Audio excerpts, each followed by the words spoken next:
Hello everyone, welcome back to the channel. Today I'm going to be starting the build on my new XB4 21. So as you saw in the last video, I got an Xray sponsorship. I got my new cars in, both the XB4 and the XB2 2021 editions. So today I'm going to be digging into the XB4 and building it. I'm going to be going over it pretty quick. I want to get this car built really fast, so I'm just going to be going over a lot of key points. So I'll see you on the table. Alrighty, so like I said, I'd be jumping into it, so I already got step one done here, which is building the differentials. They start right off with the hard stuff, which is nice. It makes the rest of the build go smoother. So a couple notes: always remember to use some O-ring grease. In this case I use 1-Up Blue on the O-rings inside the diffs, and they provide some nice Huddy graphite grease to go on the shafts of the outdrives.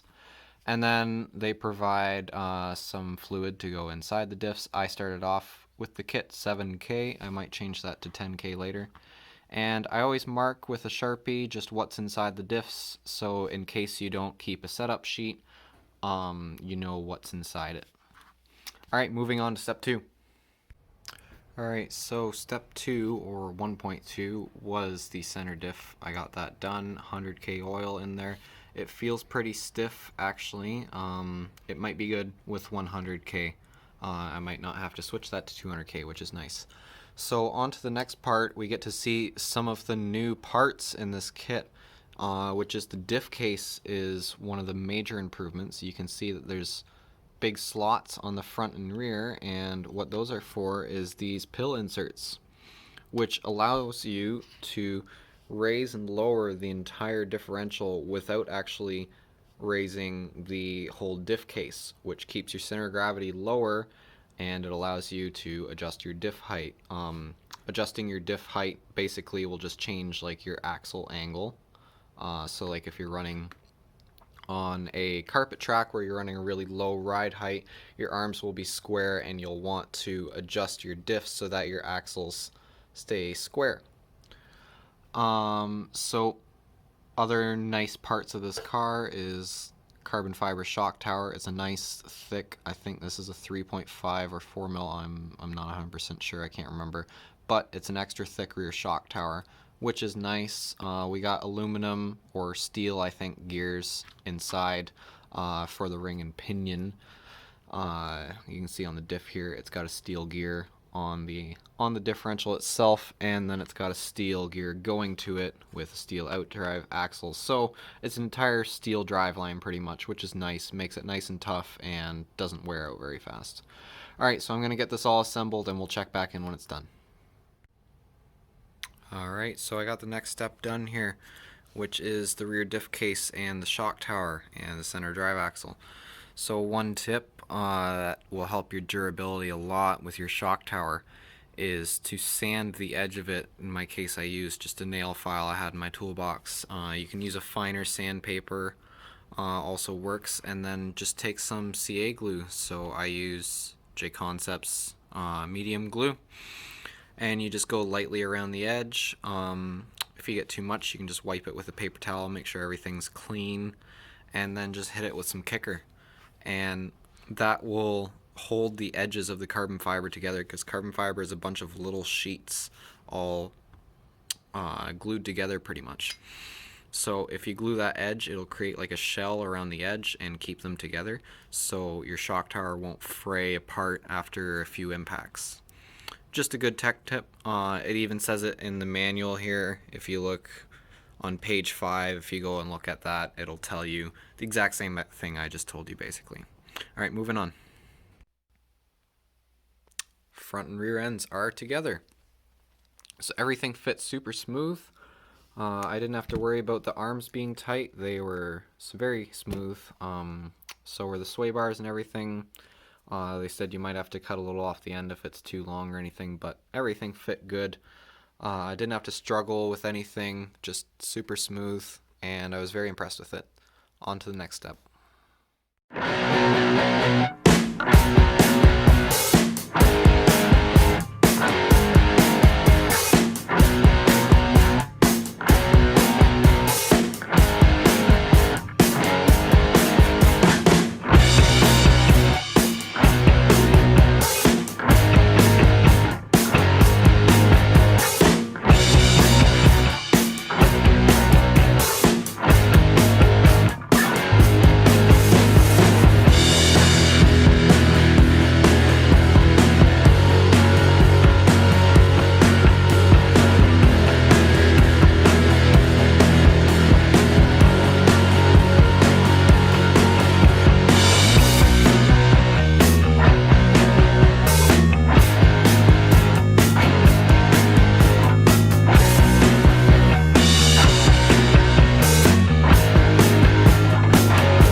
I just did a very long run of work.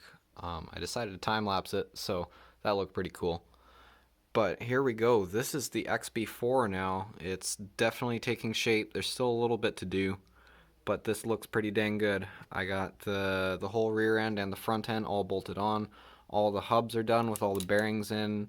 Everything's moving super free. I did install my own green shims on here that I had from my last car. I just like the look of the green, but the kit comes with silver ones, so whatever, it's just a cosmetic thing. But I'm gonna keep moving on. I think the steering rack is next, so we'll get that on.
Here we go. The car is 99% done. All that's left is shocks. So I've got the center diff fully installed. Everything's pretty smooth, the whole drivetrain. I sanded down the front body post because I'm not going to be running the body clip. I'm only going to be using the Velcro, so this is just going to be a support for the body so it doesn't get crushed down on the electronics. And I left the rear one off because I'm going to be lowering the body down. There's two different cut options on the body. So I'm going to leave this off so that I can lower the body as much as possible to keep that low center of gravity and low look even. It looks nicer when the body's lower. So now I just have to put together the shocks and then we're ready to start on electronics. Alright, so I'm into building the shocks here and I thought I'd show you guys how to properly bleed a shock. So once you've filled your shocks with your desired oil, you just want to pump it up and down a couple times and you let the air bubbles out as normal. But then after that, once all the air bubbles are gone, you put the shock cap on without the screw. Do not put the screw on. And then you get your screw and have it ready on your driver. And you're just going to hold your shocks. Usually I do it at a 45. And you just slowly pump it up. A good amount of oil is going to come out, so have a rag ready. Yeah, there's the oil right there. Just wipe that off and then take your screw and put it in. Meanwhile, holding the shock shaft in. Don't let your shock shaft push back out.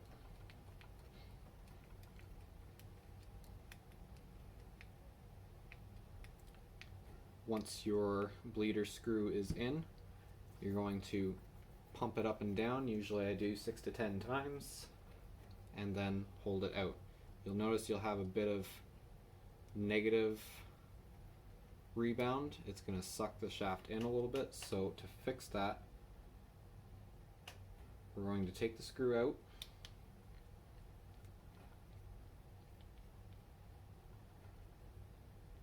while your shaft is pulled out, and then again you're going to do the same thing. Just bleed it in. Lots of oil is going to come out. You're going to wipe it off.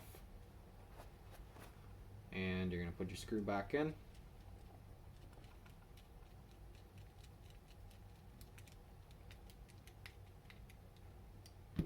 Pump it a few times.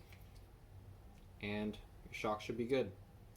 You want it to be dead. You don't want any rebound on either end. You don't want it to suck in. You don't want it to push out. So this is exactly what we want. And that's a built shock right there. Alright, I'm going to do the rest and throw them on the car, and then I'm going to show you the car after it's complete. Alright, so here we are. The build is complete. All that's left for me to do is to install the electronics and paint the body, and the car's ready for testing.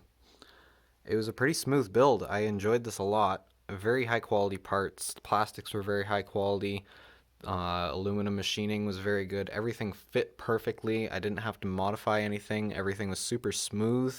I didn't have to ream any arms or sand or polish anything. Everything was perfect. And that's what you'd expect out of a car like this. This is what you consider a luxury RC car. That's how they brand it. And building it was a luxury.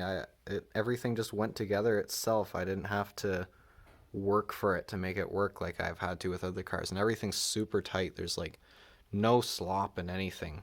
It's really nice. So I can't wait to see what this thing does on track. I have driven an XB420 before and I was amazed by it, so I can't wait to see what this thing will do. So this thing is pretty much ready for testing. There's not much left to do, just the body and electronics. That won't take me very long. But I did get confirmation that I get to test this thing this weekend.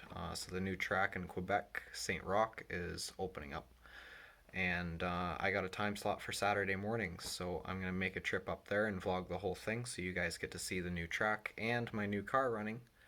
So that's going to be a lot of fun. But that's going to be it for now. If you like this video, go ahead and hit the like button. If you want to see more, go ahead and subscribe. Thanks for watching. I'll see you next time.